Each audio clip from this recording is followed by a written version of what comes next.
Alright DJs, in this video, we're going to be going over a variety of different things that are all going to help you practice dropping on beat. However, we're going to start off with something very important, which is going to be making sure that you have complete control with the platter hand or the hand that you're going to be scratching with. And of course, you always want to practice with both hands.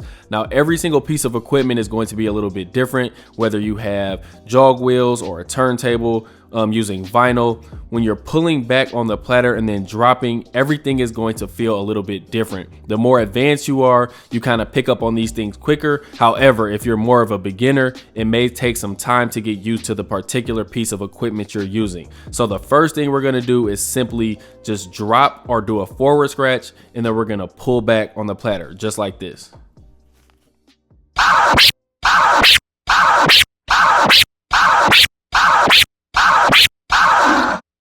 So go ahead and load up the Serato Scratch Sentence. It will be available for download in the description as well. So essentially what I just did is I just did a forward scratch or a drop, caught the platter, and then I pulled back fast.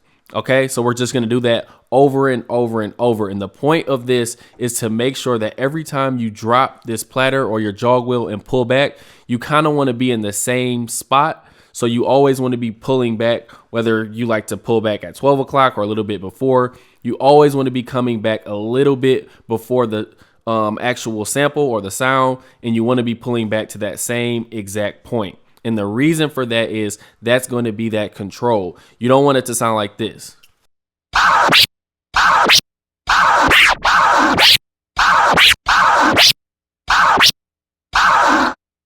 As you can see there wasn't much control there. So when you're actually trying to drop on beat, you're not going to be able to do that because you're not used to just pulling back to that same exact spot and then dropping. So you don't really have control over that drop. So again, just practice that over and over until you get into a consistent rhythm where you really feel like you have control as far as where you're dropping your platter to get that first sound. You can also practice pulling back on the platter slowly as well for additional practice.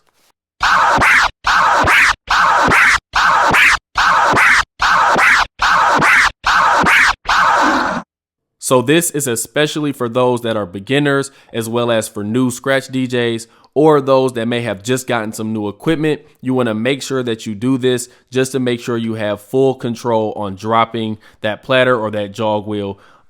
Definitely recommend doing this first. After you feel pretty comfortable with that control, now you want to practice the same thing except with an instrumental or some type of track on the other deck. Okay, so I'll have the top instrumental that I use. This is a beat that I've made that I feel is great for scratching. I'll have this available for download. So essentially all you're going to do is you're going to continuously practice dropping on every single beat. And you definitely want to do this on various BPMs or with various BPMs as well. So this is exactly what it looks like when you're practicing this.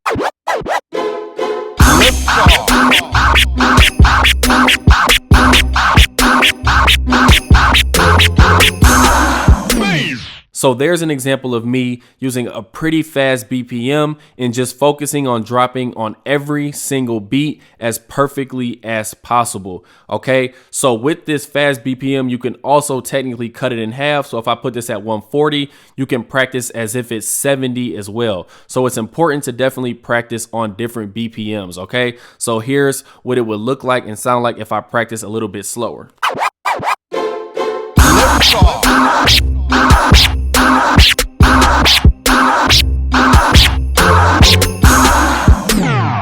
So there's an example of me just doing that in half of the time and then dropping on every 2 beats instead. So if every beat is 1, 2, 3, 4, 2, 2, 3, 4, now we're just dropping on drop, drop, drop, drop. So definitely do this at 100 BPM, 110 BPM, 80 BPM.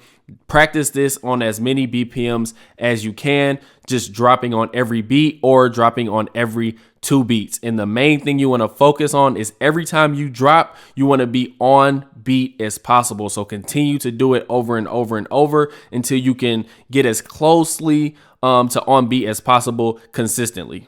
So once you're comfortable and you've got that pretty much down, we're now ready to move on to the next part. Now we're going to be doing the baby scratch and the chirp scratch, and we're going to be doing it 4 times, and then we're going to drop after every bar. So that would be baby, baby, baby, baby, drop, or chirp, chirp, chirp, chirp, drop. Again, you want to try this on different BPMs just to make sure you're well-rounded as far as speed. And you, again, want to be making sure every time you drop the track, you're on beat as possible. Okay, so this is what it'll look like if we were practicing on 86 BPM.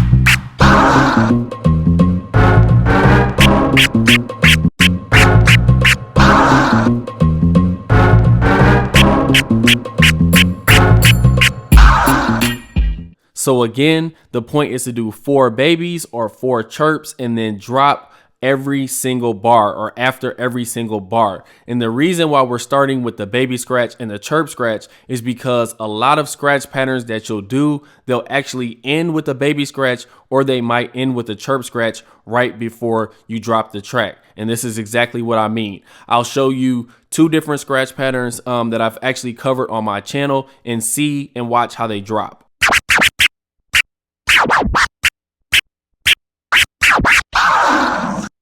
There's one ending on a baby scratch right before the drop, and here's another one.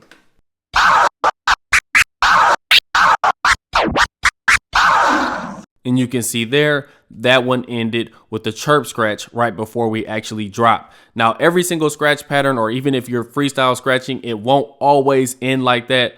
I'm just saying sometimes it does. So it's definitely good to practice those babies and those chirps and then dropping on beat. So once you're comfortable practicing with the baby scratch and the chirp scratch, if you do know additional scratch techniques, definitely don't just stop at those first 2, because like I said, some actual scratch patterns can end with any type of scratch technique, or if you're freestyling, you never know what you're going to actually do right before you drop. So for example, I'll show you a few more.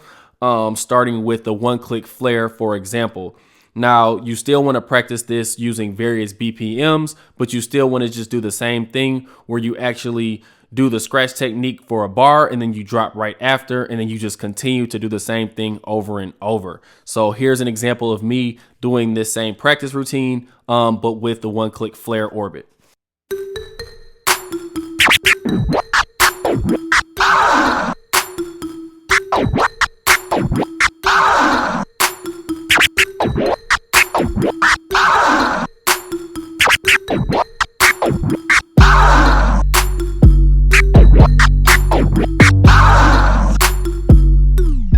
Again, as you can see there, I'm using the one-click flare orbit during every single bar and then dropping at the end of that bar. Then I'm waiting a bar and then starting over again and again.